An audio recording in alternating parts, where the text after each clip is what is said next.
What's going on, guys? My name is Steve. Thank you for stopping by my channel. Today we're going to be reacting to British footpaths are living history. I came across this video and both the title and thumbnail definitely jumped out and grabbed my attention. I think this is going to be a video I find very interesting, but going into this video, I'm not exactly sure what makes a British footpath so unique that he would describe it as living history. As someone who has done a fair bit of hiking and as someone who enjoys, taking walks in the countryside and things like that and discovering new paths and trails and all that type of thing, this is the type of thing that I really enjoy learning about. When I get over to the UK, one of the things I really look forward to doing is actually doing some exploring, doing some hiking out in your nature and in your national parks and, just exploring on foot. I think that's the greatest way to explore, different areas is by foot. You can go in the woods and go through just all the countryside and the little towns and whatnot. But anyways, guys, I'm very curious about how a British footpath is living history. So let's just go ahead and dive in and check this out. Hi, how you doing? My name is Mac. I hope you're having a wonderful day. So today, I'm just out here looking at some of the fields that we helped Farmer Jim plant a couple of weeks ago. The oats are starting to come up really, really nice. But you know what? That's not what's really cool about where I'm walking today. I'm actually walking on a footpath. Now this is something that is unique, I think, to the UK and possibly Europe, but definitely not in the US, not like this. Let's talk about it. Beautiful farmland.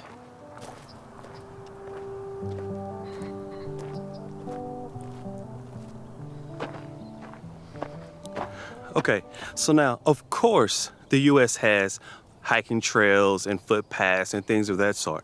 But what's unique in this situation that's not replicated in the United States is that this footpath cuts directly across private property. It cuts through the middle of the field. And that's something I don't think you'll find in many places in the US.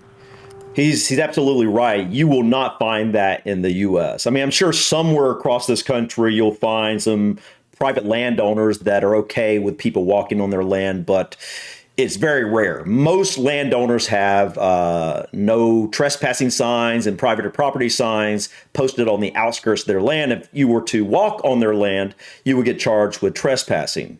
Luckily in the US, we have a ton of national parks and public lands and things like that. So for the most part, that's not really a big deal here, as most people live fairly close to some sort of large nature area or place they can go hiking or walking in nature.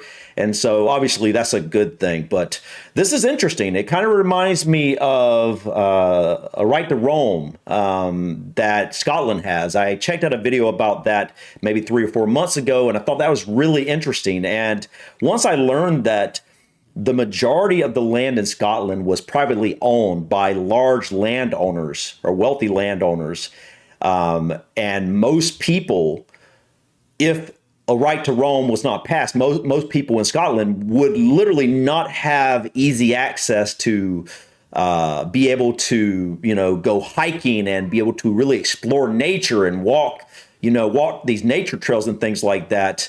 I totally understand how important something like a right to roam is. Now, I'm not sure if this situation, these British footpaths that he's talking about, are part of something similar to a right to roam, or if this is something just landowners choose to do on their own. I'm not really sure. Hopefully he'll go into detail about this, but I can imagine that these types of footpaths are very important to a lot of people throughout the UK, because I'm guessing you guys don't have nearly as much natural areas as the US does, or public lands as the US does, because you're just much smaller. That said, I'm sure you guys do have plenty of public lands, but this definitely helps give people more access to nature. And so anytime you get more access to nature, I think that's a really great thing. Anyways, guys, let's go ahead and continue.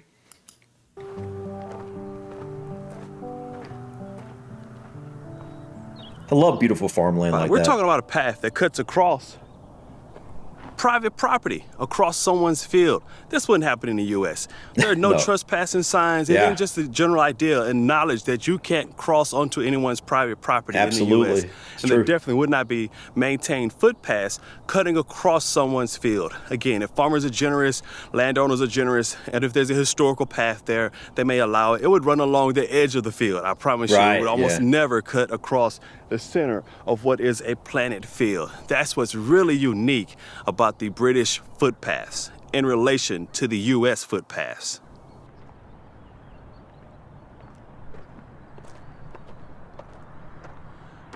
Okay, so let's clarify. The U.S. absolutely has footpaths and trails and places where you can walk all across the country, just like here in the U.K. Okay, you can see it right here, how the path cuts directly through the middle of the field. Now, in the U.S., there's so many places where farmers may allow paths to go along the edge of the field. If there's a historical path, you could possibly see that. But you won't see paths cutting through the middle of a planted field. No. Anyways, That's wild. since we're out here, let's go for a little walk.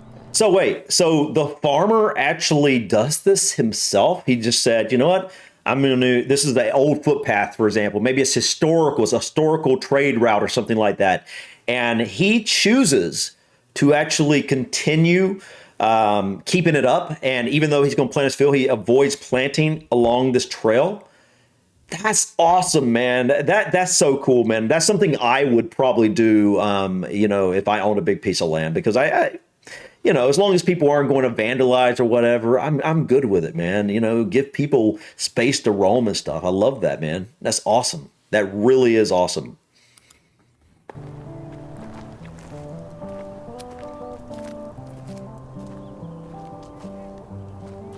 It's a very unique landscape too. When I say that the U.S. doesn't have the history of footpaths, I mean really doesn't have the history. Some of these footpaths date back to 5000 BC, back to the Neolithic and the Iron Age. That's how old some of these footpaths are. Some of these Neolithic footpaths were updated by the Romans between 43 and 410 AD. We're still talking really old. I mean, centuries old. Yeah. Millennia old. So the Anglo-Saxons also developed some of these footpaths. So between the Romans and the Neolithic times, these footpaths are really old. And although it's hard to tell and date any specific path, if you follow it to its ending destination, they could give you some clue as to which culture and time frame and when it was updated last.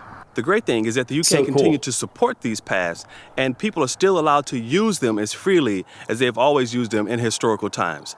And if you're wondering what this yellow flower is in this field here, this is a brassica family, and this plant is used to produce your rapeseed oil. This is a rape plant, and so it's a rapeseed oil. It's in the brassica family. Same family as cabbage and turnips and things of that sort.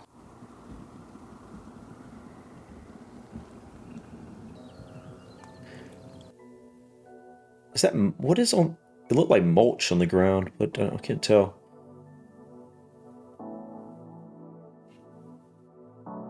That's cool, man. Okay, so here you can see right behind me, you can actually see there's a hedge. This is a property line. It goes from one farmer's property into another. But you can see this path that's put here between the hedge. There's a ditch there, covers the ditch. The farmers actually maintain this to maintain the integrity of the footpath. Dude, that's so cool, man. So two farmers that have land side by side are literally working together to maintain this old path that it could be hundreds, maybe even thousands of years old. And I think I get what he was saying about it, how it's kind of living history, because these can date back, like I said, hundreds, maybe even thousands of years old, back to Romans or before. And based off of where they end up going to can give you an idea of what the purpose originally was, or that's wild, guys. This is something that, I don't think you would see this very often in the U.S. And I love the way, farmers are actually working together to keep this history up. That's amazing. That's amazing. I'm glad I know this. This is something I'll like check it out when I get over to the UK. This is something I'd love to explore, some of these old footpaths. I mean, going through some of these beautiful, beautiful farming fields.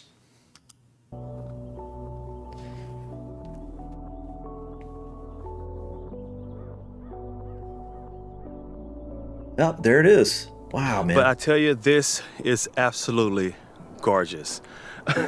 As far as I could see in the distant background, you have the rolling English hills, just lovely. Then here you get this path walking through this field with Yeah, all that is these beautiful. beautiful yellow flowers all around you. I tell you, yeah, I wish you could be here to see this in person, but I'm trying to show it to you so you can appreciate it.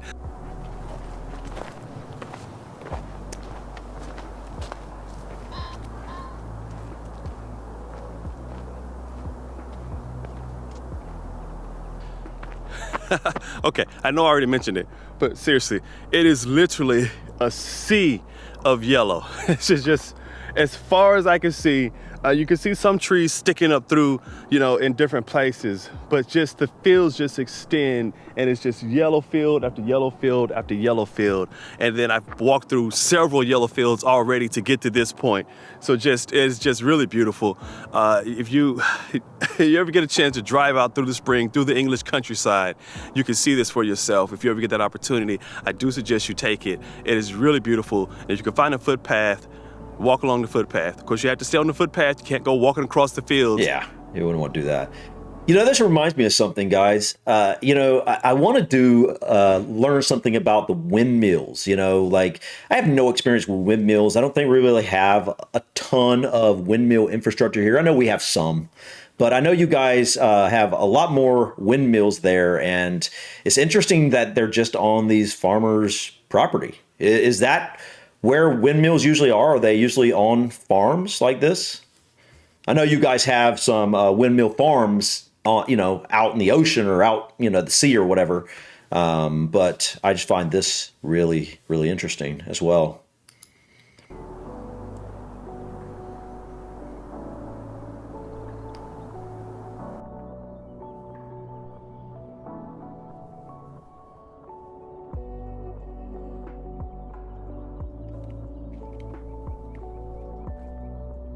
So I'm starting to lose daylight, so I'm going to finish up this walk. But hey, if you like this content, be sure to like and subscribe. Follow along with our family. We love to point out those differences between the US and the UK, and we love international travel. So if you like those things, be sure to click that like button and be sure to subscribe and follow along with us on our journey. Okay, until the next time, take care.